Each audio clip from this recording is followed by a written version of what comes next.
Welcome back to another video. In today's video, I will show you how to use a green screen in Paint.net. The first step is to download Paint.net. From https://www.dopton.com/downloads/pdn.html.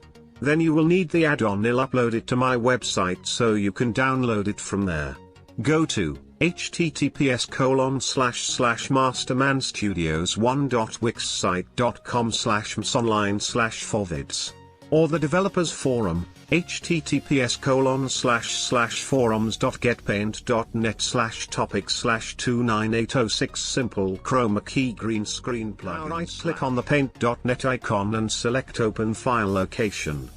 A File Explorer window should pop up like this. Double-click on Effects and paste the plugin files that you downloaded in here.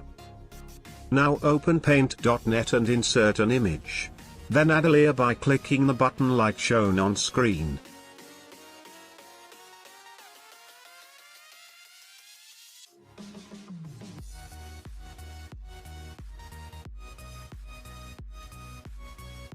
Now press Effects, then Photo, then double-click on the plugin. And you will have your green screened image. Thanks for watching, hope to see you soon in a brand new video. Bye.